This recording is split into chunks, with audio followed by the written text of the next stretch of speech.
Welcome to the Entree Pastors Podcast on YouTube. This is a show that helps pastors think, act, and thrive as prosperous entrepreneurs.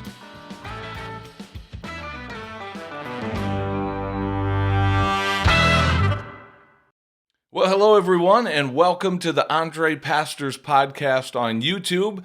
My name's Jon Sanders, one of the co-hosts of the show, and this is episode number 75, in which you're going to hear me and my other co-host, Les Hughes, talking about how to have a rich life. I don't know what goes through your mind when you hear the word rich. It probably brings up different thoughts for different people.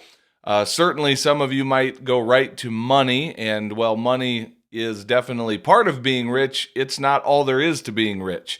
And so you're going to hear Les and myself talk about how to have a rich life in this conversation. And this is especially valuable for pastors because a lot of times we do not think of pastors as being rich, not even close. Well, we've got really good news for you. You can be rich, and we're going to show you how to do that. So without any further ado, check out episode number 75, How to Have a Rich Life. Here we go.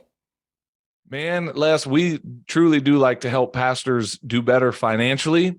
We deal a lot with questions around mindset when it comes to money, because, at the end of the day, we want to help pastors launch businesses. We don't think the average pastor out there is just killing it financially, and usually it's the other end of the spectrum. They're barely scraping by, and we want to help them do better.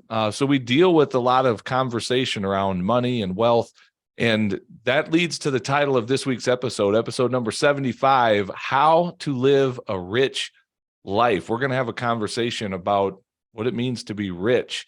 And I just want to acknowledge right out of the gate here, Les, that might be enough to trigger some people, depending on your you think? Yeah, depending on your upbringing in the Christian church and, your church circles you grew up in. Like, that word rich might mean a lot of different things to a lot of different people. So, Les, can I just ask you? Well, I don't know. Let's ask our audience before I ask you. I'll ask you at the end of our conversation. All right. But let me share. Could I share something before you ask the question? Yep. Because here's anecdotal proof. Like, we don't have, you and I, as we're having this conversation, we know how much this it permeates this whole world. It's our world, but the world that we're in too. I mean, my goodness, I've lost count. There's no telling how many times I've heard this phrase or something like it. Well, you know what? It's not like I got into the ministry to become rich. No, duh. Tell me more. What are they talking? But then if you start asking them, well, define a rich life, they'll talk about the life that they have. But I thought you just said that you didn't get in ministry to become rich, which proves what we know to be true. And if we have a few moments to gather our thoughts to describe what a rich life really is, we can spiritualize it. And you know what? I get it. And I agree with a lot of that. We just came off of a conversation with the people in our mastermind. So, hey, big shout out to them. Yeah, this is good. Yeah, for giving us some great feedback and some ideas, which is really the catalyst for this call or for this podcast. But can we just admit for a second that when most people say wealth or say riches or rich, most of us think material wealth. I'm not saying that's the way it should be. We're going to have this discussion, but that's where our mind goes. Or why else would people say, well, it's not like I got in ministry to become rich? Well, who says we're talking about that? Who says we're talking about just material things? So having said that, now, please ask. You kind of set the stage for this question. Then it's so let me start with this to our audience. Can I just ask you to consider this for a moment? My friend, are you rich? Yeah. Are you rich? And let's just sit in the tension of what that brings up inside of you. If you answer yes, maybe some of you would sheepishly go, well, yes. I mean, maybe not so much financially, but I have a rich life in other ways, which we're going to talk about on our show today. But then do you feel any level of guilt around that? Is there any level of like, is it okay for me to say I'm rich? Like, can I actually say that out loud that hi, my name's Jon and I'm rich? Like, how does that sit with you to be a rich person, to think of yourself as a rich man or a rich woman? Are you rich? And if so, What does that bring up inside of you? Is that an exciting thought? Is that a life-giving, energizing, praise God, I'm rich kind of a thought? Or does that bring up a need to explain away why you're rich and what it means to be rich and, who you need to apologize to for all of that? So we're going to talk about this. And certainly, hopefully you've already gotten the understanding. We're not just talking about money, but we're also not talking about money. That's certainly a part of it. There you go. It drives me nuts with Christians and pastors. When you talk about riches, you got to immediately go, well, it's not just about money. Okay, Right away. yes, 100%. We're going to find that, but it's also not about money. So it's a little bit about that too. And that's a big part of what we do with pastors is we help them get comfortable actually having some financial margin in their life. Yeah, But, and just the fact that somebody's like got to go there that quickly, which they do, with that caveat, it's like, well, we're not only talking about but why do you feel like you have to say that? There's something going on there. So yeah, go ahead. But I love this topic. Maybe it's in part because I'm rich in it every other way except money. I mean, I think a lot of pastors might say that as we go down our list. Les and I have compiled a little list with the help of our mastermind of just what are some elements of a rich life. These are not in any particular order, but I think this is true. What I just said, Les, is that probably for many pastors, there is a sense of, I have a rich life in so many other ways. I just don't have much money. And again, like, okay, great. So you are rich. Yes, but we can also help you in the area of finances. But again, if all you have is money, like we know people and we know stories of people that are extremely wealthy in terms of their financial margin and assets and wherewithal, and yet fall short on many of these other elements of what it is to be a rich life, and therefore are very empty. So it isn't just money. So hopefully we're clear on that. And we're also not talking about comparing, John. This is you, really you and God, truly. Yeah.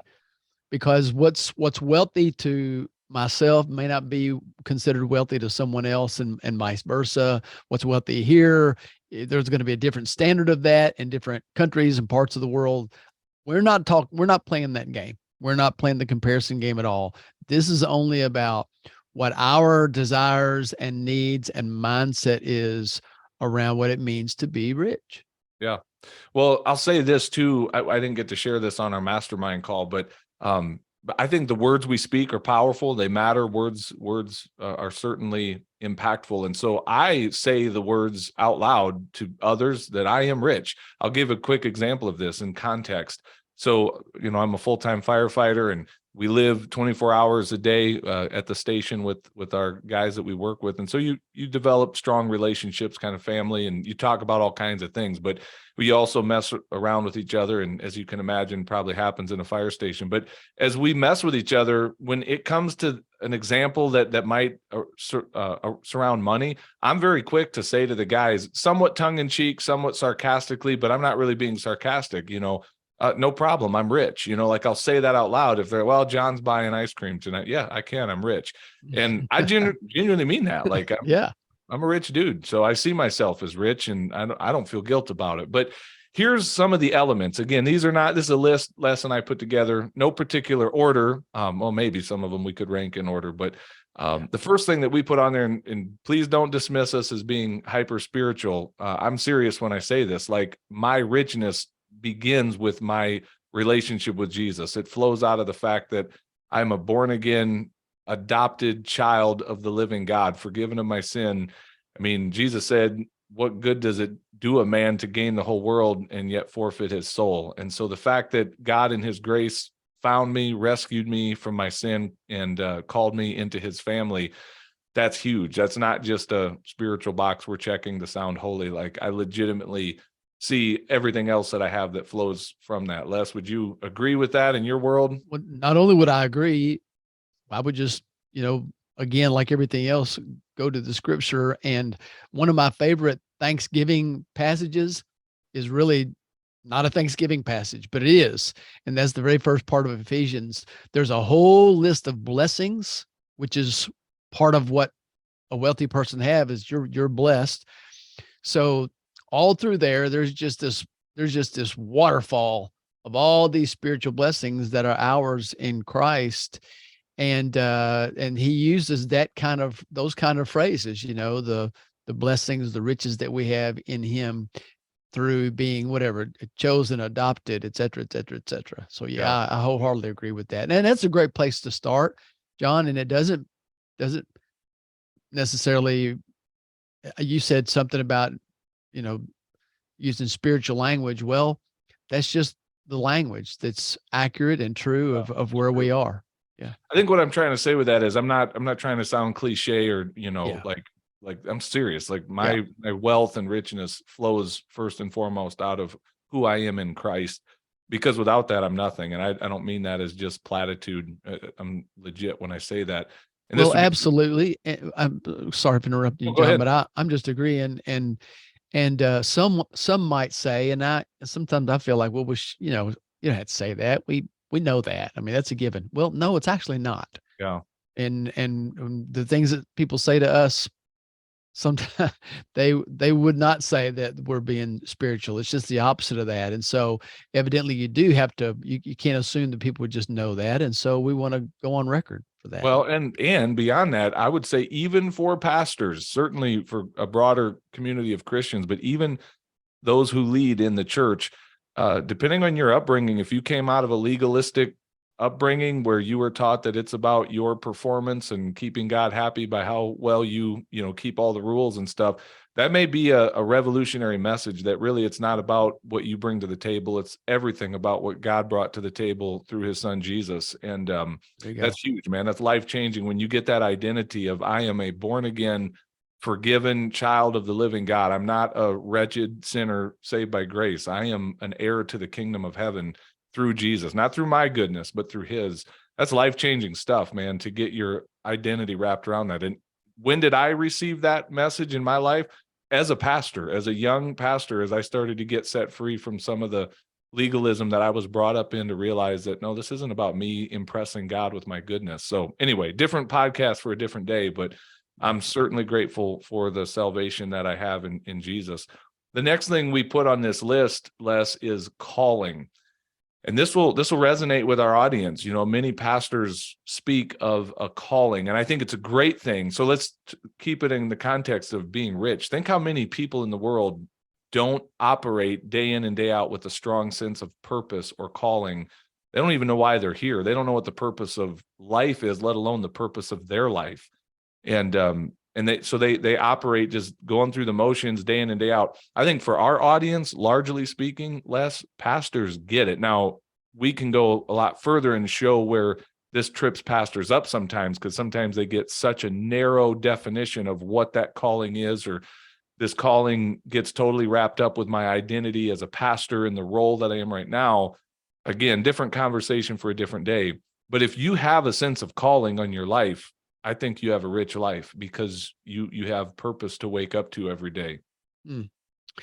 Yeah, and as an illustration of that, or a description of that, one of our mastermind members, I thought, had a great description of what it means to be rich into the category of this calling, especially. And I think we have the quote right here. It's being able to live out my purpose, or live my purpose with little concern for finances. Yeah. Yeah, when he said that, I really resonated with that. Again, with our audience specifically, most pastors could check the first half of that box and go, I have a sense of calling. It's the second half where we want to come in and really help them. It's to live out their purpose, but to have little concern for finances. Most of the pastors we know have great concern for finances, because they don't have many finances to work with. They're living on a razor thin edge of, paycheck to paycheck, hand to mouth, very little margin. So they have the purpose thing figured out, and there's a lot of fulfillment that comes from living a life of serving God and serving others. It's that having little concern for finances. We'd love to help them get to where both of those things are a reality for them. So yeah.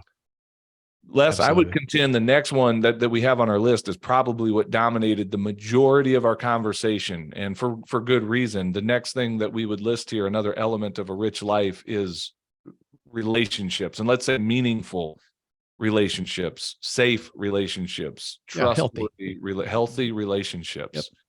I mean, that's, at the end of the day, so much of our conversation came down to, do you have people in your life that will stand with you in the good times, in the difficult times, people that love you, that trust you, that believe the best about you.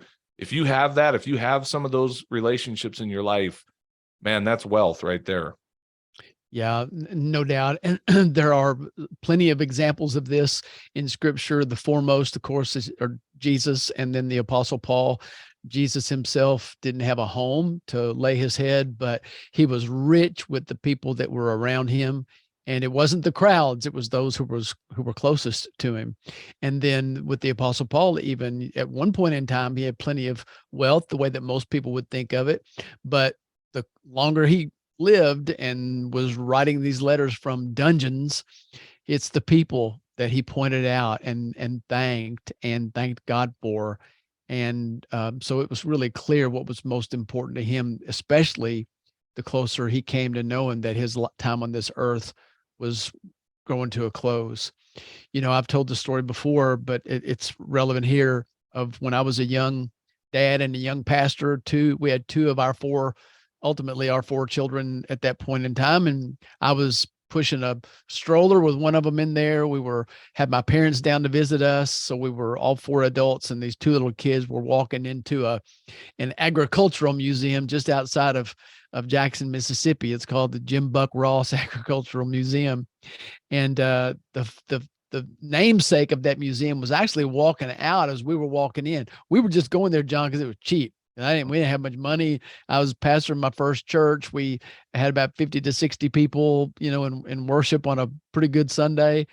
And I was a full-time student as well. And my wife, Paige, is a stay-at-home mom. So you can imagine what that life looked like. But there we were with our paychecks. What's that? I've seen those paychecks. They're not Indeed. very big. You feel me. Yeah. So we're walking in there as the man who the place is named after was walking out.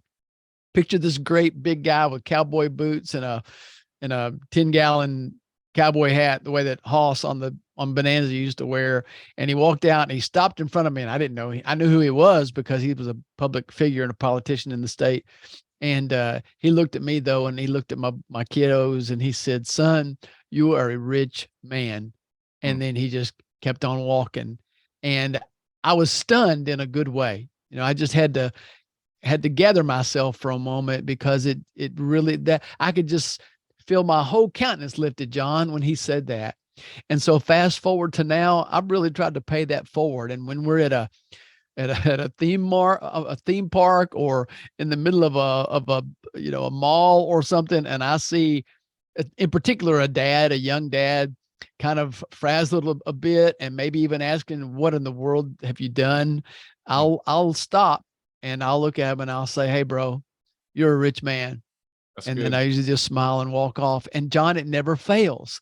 I can see that guy's countenance, his shoulders relax, his chest puffs out a little bit, and they always smile because they know it's true. Yeah, that's really good. Recently I was challenged, and I don't remember where I got this from. It might have been our mentor, Dan Miller, that talks about your 3 a.m. list. He has a theory that kind of says, or a principle maybe that says, that you should, for every year of your life on earth, you should have that many relationships that could be on that 3 a.m. list. Someone that you could call in the middle of the night for advice, for help, for finances, whatever it is. Then they're going to pick up the phone and they're going to talk to you. Now, I probably won't pick up the phone because I sleep really hard, but like in my spirit, I want to pick up the phone. Right. For the sake of this. In the morning when I wake up. Right. But my heart would be there if I knew you were trying, if I could wake up. But anyway, I've done that exercise recently, and I have well over 100 names of real people in my life that I have invested into and who have poured into me, and where there's love and concern for one another, and like real, authentic, genuine relationships. And so even though at times on my journey in recent years, I can find myself frustrated, I'm not where I want to be totally yet financially. Don't know if I ever will be, honestly. I don't know if we ever fully get there, but still room to grow there. What I can look around in this category of my relationships and say, I'm absolutely a wealthy man. I'm a rich man because I have some incredible people in my life. And I hope they would say that. I know they would say the same about me. I know there's people out there that would say, John has my back, and he would come for me in a moment if he knew I needed help. So that's wealth, man. That's real riches. Absolutely. Let's go to the next one. Yeah, the next one is experiences. And I'm not just talking about things that cost money like Disney World and, expensive vacations, although that can be part of it. And by the way, you can have those cool experiences without necessarily, paying the big bucks to get them. But I'm also talking about life experiences, man. The stuff we've learned, the trials by fire. I know we don't generally think of those as being man, look how rich I am. But when we accept those as gifts of learning and, gifts of shaping us and molding us into the person that God is creating us to be, we can learn to have gratitude for all of our experiences and recognize it all adds up to a rich life, where those experiences have taken us. That's right. When I've seen even my own parents and people as they've sort of progressed in those seasons of life, I can promise you that those experiences together, back to the relationships, those experiences with other people, making those memories, to sit and talk about them and reminisce and laugh about whatever Christmases past or that experience of me walking in that. I can promise you, man, if I had to choose between a trip to the Ag Museum in Jackson, Mississippi or Universal Studios, guess which one of those I'm going to pick. But I've been to Universal Studios many times. I've never told stories the way that I tell that one. That was just a rich experience because we appreciated it. We were doing it together. It was at a time that we weren't living in extravagance, and we were pretty careful about what we did. But boy, what a special time and what a special season that is. We've got a friend of ours that's helps people with retirement planning and estate planning, and in his system, he talks about three phases that most people go through as they grow older. The first is go, where you just, you got the health and you've got the resources to do some things. You just go. But then as you grow a little older, there's a period that it's slow go. Like you can go, but you can't go quite, like you used to. And then I'm just kind of rushing through them. But the last one is no go. And that is where if you live long enough, there's going to be a time that you're pretty much homebound. And I like to think about that, but that can be a special season in itself for different reasons. And so what he does is he helps those people plan for those different stages and helps them know what kind of wealth to set aside so that they can enjoy those seasons for what they are. But the bottom line is you're doing it's not the experiences. It's not the experiences only, it's who we're doing them with and what the context is of when it's happening so that we can appreciate it. Yeah. One last thought I'll share to that is, I think I'm approaching middle age. I can probably say that at 44. I'm still on the early side of that, but I'm in a different season of life than when I was just getting started years ago. And I do a lot of mentoring and working with younger leaders. And now I can start to see it. And I'm sure there's other people higher up the age ladder that look at me still the same way. But I recognize you don't know what you don't know. Like I have experience that they don't have.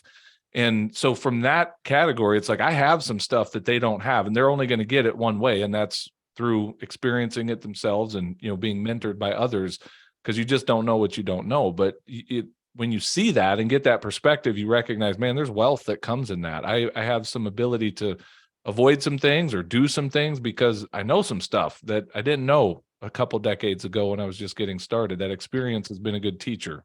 That's so good. And you're talking about wisdom being a part of those riches, because you can only get wisdom. Now, true wisdom comes from God. We know that God's word says that, but you can only get wisdom one of two ways. You can either experience it yourself, or you can learn from the experience of others. Yeah. That's it. And if you're experiencing it, if you get it from the scripture, that's the experience of others that's recorded, for us to see. But that goes back. So those are the ways that you can grow wealthy or grow rich in wisdom, by having those experiences. That's really good. Yeah. The next thing we have on our list is generosity, the ability to give. And I would contend, Les, as I know you would too, that generosity is much more about the posture of your heart than the balance of your bank account. And I think sometimes we fall into that trap that says, well, when I have a bunch of money, then I will be generous. When I get to this point financially, then I can give. But the reality is, if we're not given when we have very little, chances are good we're not going to give when we have a lot. That's right. But this is a theme that comes up a lot, though, with us and the people we serve in our community, is that, man, they want to be able to give more. So I get that, and I want to honor that. Like, yes, let's help you make more and do better financially so you're in a stronger position to give. But also, let's don't wait until we get to that stronger financial place to start thinking about giving, because anybody can be generous, and generosity, I think, flows out of a wealthy heart. Rich people give, broke people They do. don't give. They But do. you can be poor and still be generous. Oh, that's a really interesting statement there. So let me make another statement or two that it just sort of occurred to me. I don't like asking questions normally that I don't know the answer to already, which All right, go ahead. but I'm going to ask this. I'm going to ask this one because it's just on my mind. So you think it's possible for a person to be rich who's not generous? Let me make a statement. I know you got to think about it, right? So I would I would contend that I'd want somebody to maybe convince me otherwise, because I'm going to just make a statement that I think is true. I don't believe it's possible to be rich and not be generous. And Say the more. reason I I'm think I saying know that, where you're going, but say more. well, the reason I'm saying that is because if you don't give anything away, then what you're saying by your behavior is, I don't have enough. And if you don't have enough, you're not rich. Well, that's good. That's deep, Les. You took There that to you a whole go. new level. So you're saying you can be loaded. You can be, loaded with all kinds of money Not and be fame, rich. but not be rich. Not if it's not enough. If it's Not not if- yeah. enough, if it's not enough, how can you say you're rich? Mm, that's deep. That's deep. But in our conversation, I do want to highlight one thing, because this is good. And again, we probably serve more of the community that's on the lesser side when it comes to the financial end of things. So it was brought up, in the Christian community, there are those, and I would contend it's the missionaries and some of the pastors, the leaders in the movement.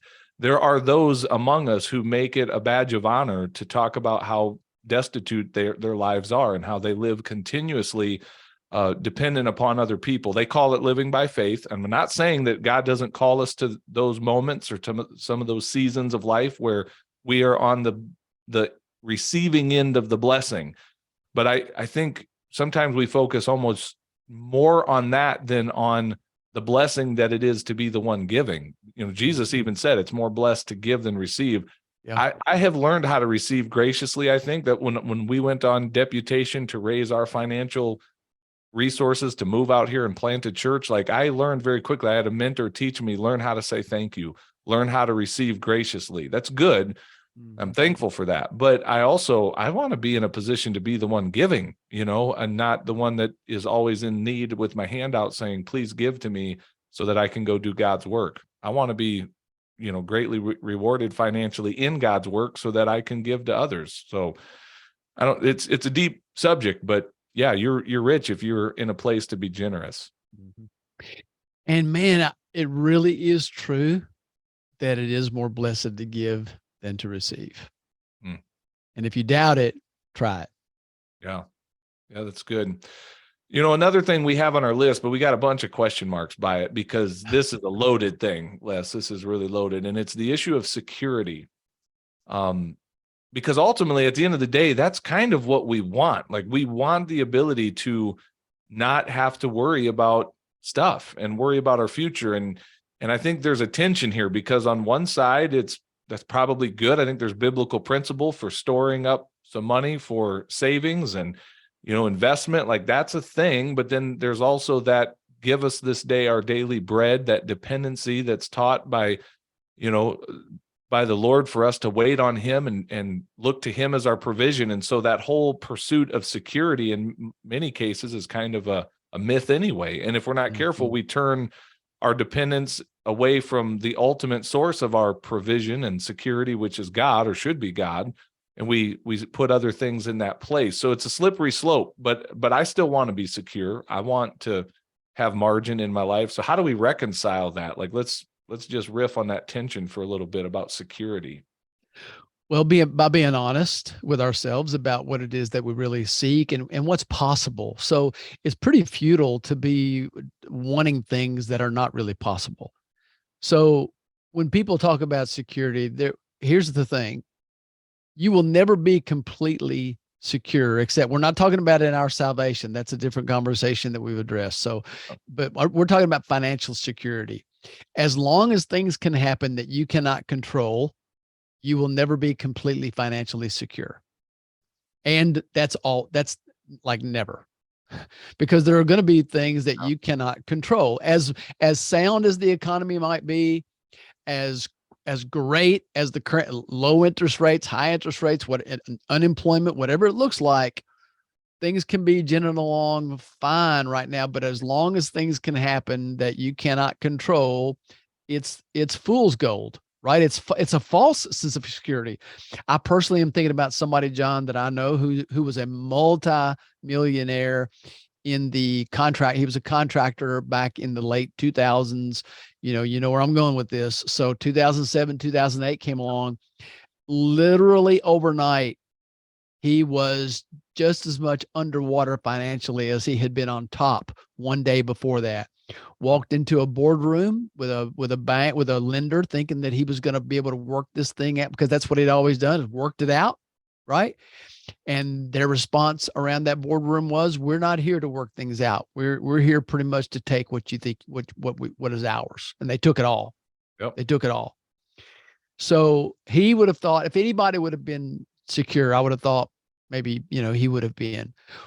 What some people who like the security of that consistent paycheck, what seems like security is actually temporary consistency. And that's not bad, man. That's a good thing if you have it, but it's temporary consistency. There's really nothing secure about that. Yeah. Yeah, I think it's just good. It's a good word, just to be honest about it. Like we desire security. We need to really keep in check who our ultimate security is in, and that again is not just some cliche religious platitude, but like, do we really believe that Jesus Christ is our source and supply? But having said that, he's also given us some gifts and abilities to think and plan and work and apply our gifts and, store up money for a rainy day and all this stuff, That's like right. it's okay to have some of that. And so, so for me Yeah. personally, I do want to have some financial margin in my life where I'm I'm a little bit removed from the emergencies that otherwise would arise from a car repair or an unexpected, broken water heater, whatever it is, that it doesn't throw me into a financial tailspin. And what are we going to do? It's like, no, we're good. Like we've Yeah. got the ability to cover that. So And I that's think where it's it comes in. powerful to keep it in perspective. Go ahead. That's right. And it's wise to have an emergency fund for those reasons. We teach those principles. Ultimately, you said it in just a moment ago. Ultimately, security, it's not like it's not available or possible. So we're not saying that it's not possible. We're just saying, if you're talking about only financial security. So the way I would summarize that, John, and you feel free to, add to or push back or put it differently. But the way I think I would put it is, the kind of security that we're really referring to that's healthy and possible is getting to the place where we say, I believe that whatever I need, God's going to provide it when I need it. Yeah. Yeah, and then living as though that's true, and Yeah. moving forward as though that's true, because again, we see this. This is a different podcast for another day too, but we see people that really get hung up on taking positive, healthy steps forward because it's flowing out of a lack of insecurity or a scarcity mentality of, I don't have it, I can't see it right now. And again, we don't encourage people to go do foolish things financially, to go jump off a cliff and take an unnecessary risk. But entrepreneurialism, that's a big word to say, does involve some degree of risk. Dare I call it faith, that says, I'm going to believe in that security and that provision, even though I don't see it today. I'm going to take steps forward in my life as though that is actually true, because I believe it is true, and then see God reward that. So yeah, it's I like how we're wrapping this up here, and so I guess I would just bring it back to this question where we started, Les, if we can tie it up with this bow of, after people hear us make this list, first of all, what would you add to the list to our listeners? What are Les and I missing? I'm sure there's some other things we could add to that list of what are some more elements of a rich life. But I come back to this question, are you rich? And if not, like, did we cover something on this list that you would recognize and go, man, that is missing from my life? I've been, Pastor, can I just say this? Have you been pursuing the ministry so hard that it's to the detriment of key relationships in your life? We didn't talk about health. That could have been on the list, but I mean, you can have, health issues and still be rich, I suppose. But are you pursuing things at such an expense that it's, detrimental to your physical health? So like, what are those elements that maybe are missing from your life that you recognize, I need more of this in my life so that I can be rich? Because I don't know about you, Les, but I want to be rich. I am rich and I'm glad I'm rich and I want to stay rich. That's right. Yeah, absolutely. Great question. Yeah. Anything else before we wrap up the show for the day? Well, I would just add that, as far as the relationship part is concerned, and really a lot of these things we've talked about, when we mention the value of being in a community such as ours that really understand and get one another. When we mention us being in a mastermind group or ours, the ones that you and I lead, that I think I'm richer because of those relationships in there, John. And 100%. Yeah. 100%. Well, hey, thanks for watching this episode of the Entre Pastors Podcast. Make sure you hit that subscribe button so you can be notified every time we release a new episode. If you'd like to get connected to other pastors who are learning to think, act, and thrive as prosperous entrepreneurs, then we invite you to check us out on Facebook. Just search for the Entre Pastors Connect group. Answer a few of our simple questions there, and we'd love to include you in the conversations. And if you're really ready to go to the next level, then we invite you to join our Entre Pastors membership community. When you become a monthly subscriber, you will receive access to courses, exclusive community, and coaching that will help you along in your own Entre Pastors journey. If there's anything else we can do to serve you, please visit us at entrepastors.com, and we will do our best to serve you there. God bless everybody. See you soon.